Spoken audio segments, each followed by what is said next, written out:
administrative model se Manipur su mai pa oi malem gi atai su mai pa pri masi puruk puding ma ai koi khamin na ba mathok ta hojik lai ba Manipur hi hingsa ngarang makada kam pro sabal da yum taruk mai thai singda kayam mai thari kayam ha i no gi rutin oi ba paw amok oi hai ba tibam sida lai ba conflict se kangu ki irang la kari no hai gi ngap pamatam da kangu ki irang na te mati mase state sponsored violence amasi terrorism ko state ai gaur na sa thaba violence masina lai ba BJP lai na se ho ba tani no ho irang si conception da gina hojik pon mo koi full lai gawi malaki lai ba ki dai ta kana pu ga da no lai na pu ga da bani sahi tara pa ko matam da sahi ohum lan sa thaba irang sa thaba hai ba se makoi gi makut yaw da sa thaba na te makoi gi makut yaw sa thaba di sahi lai ba se kin yo mai tha mai tha ba mun ba ko na han la ka da nan sa ko gi ba ko ni ko Indian National Congress ko amadi Manipur Pradesh Congress Committee ko amadi Manipur Pradesh Congress Committee Honorable Ningoy Panjarabada Kalipodi Congress Working Committee member Ningoy Panjarabada Kai Punjarabang Kalrekhanam amadi Honorable MP Wazapino Honorable MLA Tamo Lokeshwar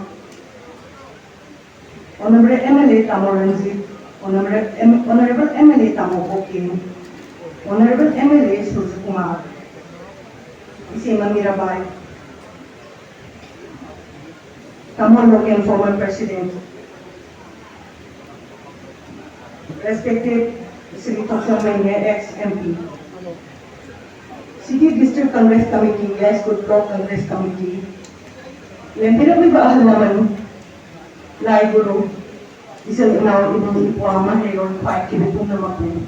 Manipur ginayamo ang Manipur ko ng provincial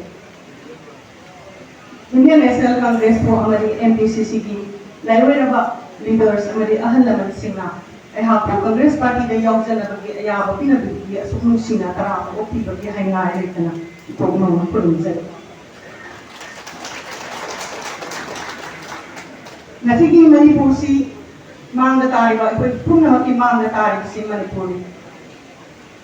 Manipur si karama makalbi progressive ko ba kumang soksin ba sokat pa Manipur ama wahan sige hada si ito puna ki Mangda Tariba lagi.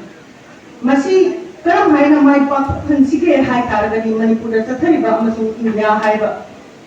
Lainga sige makara sa Tariba democracy si karama makalbi amadi karama makalbi quality of democracy no have it pino wahang ba masan ay pwede na si na riba democracy si experimental democracy full-fledged mature oil ba may pak ba democracy natte democracy si experimental ba democracy si ibong taw na pura ga niya na completely lang nga pa ideal ba democracy do program ni process amaga eh hay ba democracy si pana may pak na pura ke hay tara gadi lai ba Laibab sa laiba niyam na participate ko ba niyam di popular consent at isiyem ba laingat amana laingat ko niyam ba tunan sa laga apa ba laingat amapuro pa do madu functional democracy ko hari mo functional democracy asi pura ke hay taragadi laiba nga si Manipur sa laiba democracy si karino hay na pwede hanggang matamda Manipur democracy laibra Bharat na democracy laibra ganatantra laibra hay taragadi laiba Ngasi Manipur sa Tariba, Bharat ki mafam ayam pada sa Tariba lai nga pudungak si fascism ko. Fascism hai ni kayo mingoy puzok karana lai ba tu paisa laga magi tongin ba to ba magi apam ba to ba. Prajagi apam ba prajagi konjel ibul nam thara ka tham. Masigi hai ba fascism se nam thagi hai tar ni Manipur niya hol bana tan lambi lete. Ado itar dari Manipur sik kana gino Manipur kana Manipur koi gale ge hai ko ham se hana le phok ka ma thok tai. Manipur masahay si kana-kanano hay tara kadi yan mi. Kung nabagila ba yan mi amasong Manipur siyempre na pa kung nagdila pa kung nadi kunda agala ba Manipur siyempre contribute to ba furuk mayam si mapoy si natives amasong indigenous na Manipur masahay. Mapoy daw Manipur di hapon na mapoy dalay. Nga si Manipur kamay na lay hay ni ba matanda Manipur puntoy ko totally collapse tawag governance and the administrative system amani ngasi Manipur lay. Karay di lokat sige haran lokat mo ama lokat ngai lay tra. Adugi Manipur ama kami kung to ito raw karang lokat to nung sinataba division kamrup ki puruk ki hatred khaibor pa hinsa lay sa bana lay na bana kamtheng aba pankai lay tra wakat tham lay tra kung to ito raw kai thara tra kunai ama na mapungoy na Manipur ama kami. Hari batibang sida ay pwede tunay asina ibang sila ki tuklak ke hai daragadi pamay amag lain madini lain ba BJP ki sarkar asa marupung na putak laga Manipur il langthok kamera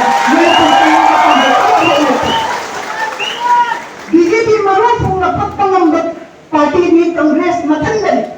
Congress natang Manipur BJP marupung na ng party ama populated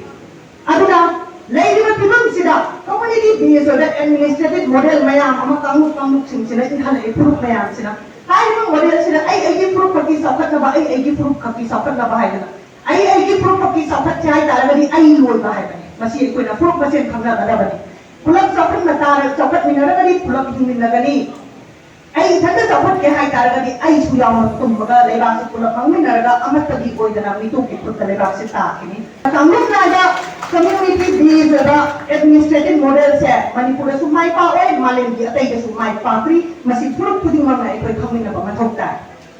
awjek lai ba Manipur hi hinsa ngarang makada kam to sabal da dum tar mai thai singda kayam mai thari kayam ha no ge rutin oi ba paw amok oi hai ba tibam sida lai ba conflict se kanguki irang la kari mo hai ge ngap pamatam da kanguki irang na te mati mase state sponsored violence amasi terrorism ko state ay gaw na sa taba violence masina lai ba BJP lai na se ho matagin no ho irang si conception da gina ho sa pon mo koy pul lai gawi malaki lai ba ki dai ta kana ku ga no lai na ku ga da ni sahi tara pa ko matam da sahi ohum lan sa taba irang sa taba hai ba se makoy makut gaw da sa taba na te makoy makut gaw sa taba ni sahi lai ba se mai thamai tha bom bari ko na aduna hai ba na sina taw si mioi kuzo kharat bakam yam bi hun si sana da satani yam ba mioi na te hai ba phatta ba mioi leadership se ko na target to ba masani makoi lokho pas amasani makoi se fascist ki leader ne hai ba fascism se tengai na ki hai tar kadi popular consent miyam apamra pura governance adu na kwai ki solve resistance hai ba resistance anti fascist resistance karena makali miyam di popular mandate na miyam na siya na sarkar na puro kataba. Matuloy sarkar na puro siya hay taragani Congress na party na tanang Manipur awan pa puro kataba. Hamat yan lang yun. Ano na Manipur miyam na nasi Congress na buhat pinabiyo ano ba Manipur aman sabi na si popular consent kaloy na miyam di apa ang magaloy na tunas sa laga consent pulang putok na raga alay ilik na tanga raga manabat kunai anem uang nai taba transparent o accountable o lalai nga ama pura aga ano ba Manipur ama jawon puro minasi ano ba Manipur ama sali nasi haraga ipung na mapupuro magalosi